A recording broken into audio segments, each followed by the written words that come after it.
Welcome friends to another 40k video. Today we look at the Astronomican. Who powers it? What is sacrificed to keep it going? How does it help navigation in the warp? Friends, let's find out. We'll be drawing on the novel companion series, the Horus Heresy Volume 1 Betrayal, for some early history and how it's used in M40. So let's go into that now.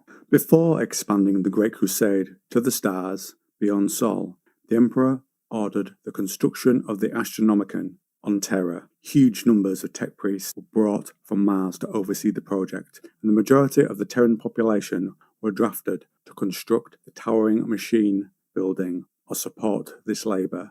At the time, the Astronomican was the single largest artifice on Terra, and the sole purpose of this colossal endeavour was that the entire device was merely a focus through which the Emperor could direct his fathomless psychic energies to generate a partly self-sustaining signal. The psychic navigational beam the Astronomican generated was able to cut through the warp, and those attuned to its unique frequencies and modulation. The navigators were able to use it as a beacon and pole star when plotting journeys through the Immaterium. Now, by the time the warp could be travelled at speeds and with a margin of safety that had been unprecedented because of the Astronomican, although risk of course could never be fully mitigated, an incalculable boon to both the Great Crusade and the fledgling interstellar domain it was creating. Such was its effect that even then some referred to it as the Divine Light or the Emperor's Light, a name which later makes a lot more sense. The group set up at this time to oversee the Astronomican are dubbed the Adeptus Astronomica. They are members of the priesthood directly responsible for maintaining the psychic homing signal used by navigators throughout the Imperium, the Astronomican. The process of constantly transmitting a mental energy eventually destroys them, but there are always more to take their place. So as we mentioned, the Emperor plays a vital role in space travel within the Imperium. In order to steer a craft over great distances, a human navigator uses a mental homing signal, a sort of psychic beacon, to guide him through warp space. To provide a mental signal throughout human-controlled space would not be possible to any ordinary psycho, but of course they luckily have the Emperor.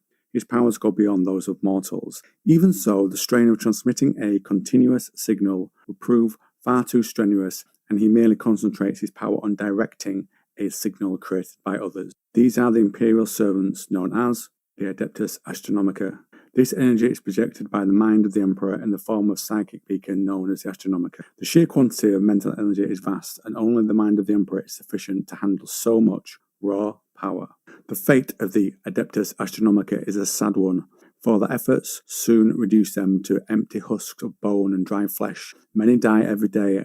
They are not the only psychers who are asked to make the ultimate sacrifice, for the Emperor cannot eat as men eat, or drink fluids, or breathe air. His life has passed beyond a point where such things can sustain him. For the Emperor, the only viable sustenance is human life, souls, and he has a great and insatiable appetite for them. They brought him on the black ships which reign across the Imperium, gathering psychers of certain types that can then be fed to the Emperor. So the black ships serve a dual role, finding people for the Adeptus Terra, which is made up of both the Adeptus Astronomica and the Adeptus Astrotelepathica, and bringing the souls that can be fed to the Emperor. And when they are fed to him, the weird machinery that surrounds the Master of Mankind will gradually leach from their bodies and feed the Emperor's spirit. Hundreds must die in this way every day if the Emperor, the Imperium, and humanity are to survive. And just a small side note at this point, as much as the Astronomican is a boon to the Imperium, it can also cause issues for the Emperor's forces, as it brought attention from a foe outside the galaxy, in the form of the many waves of the hive fleets of the Tyranids. The Emperor's Imperium suffered under attack from drawing them like moths to a light. The Imperium has nothing big enough to swat or spray these bugs with, but the forces of the Imperium so far have held them off until another fleet appears, and they will adapt and arrive again and again. Another issue with the Astronomican is, what if it goes out? That has happened once. It was called the Days of Blindness, and we're going to go into an account of what it was like to live on Terra when this happened. Later, we would call them the Days of Blindness. That was a time when we saw nothing and heard nothing. We were as alone as we had been before the Emperor had delivered us, sundered from our Grand Imperium, and cast adrift on the face of the abyss. It was a time of terror. All laws were suspended, even those of time and space We discovered later that all worlds had experienced the same horrific isolation, but the duration varied wildly due to the warp. Some reported mere days of blindness, others months. For all I know, there may be many systems still in that terrible grip of nothingness. It was caused by the warp, of course, staining into the void like blood in water when the cicatrix maledictum was opened by Abaddon, when Cadia was destroyed, and the Necron devices there that had been holding back the warp did not any longer, and it now divides the Emperor's Imperium. And that warp energy that I mentioned, everything it touched became mad, and the old boundaries flexed and broke around it. We discovered then how prescient the warnings of the old seers had been, as our many sins finally caught up with us. On Terra, at the source of it, the blindness lasted just over a month. 33 days of fear and violence overlooked all the time by our new skies of blood red.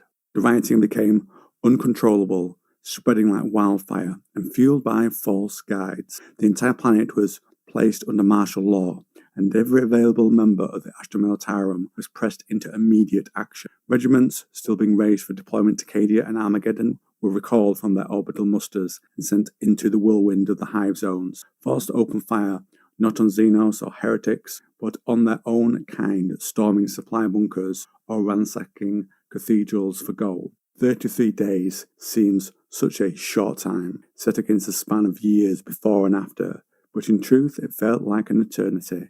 I barely slept during the whole period, and only stayed off mania due to heavy doses of narcotics. The air fizzed with fevered energies, making true rest or contemplation impossible.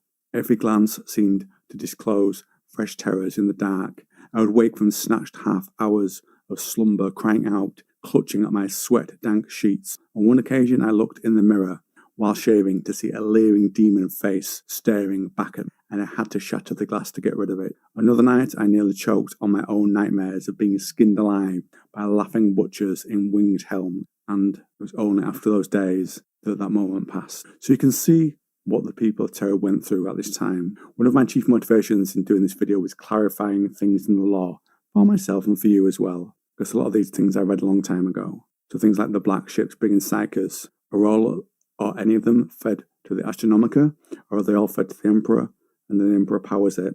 Clearly that's wrong after we've gone over the law, but that's how I remembered it in my mind. So let me know what you think. Can you imagine the fear and terror when it went out? The Astronomican, the attacks and madness it would have unleashed? And like me, do you feel sadness at the corpse Emperor leeching life from others to keep his own going, eating the psychers, which had been part of his great work, his grand plan to raise humanity as more psychers emerged, and he was going to attend to them, to shepherd them into another phase of existence. And now that hope for the future, he now devours that to maintain his dying empire. So comment down below and give me a like too if you would like to.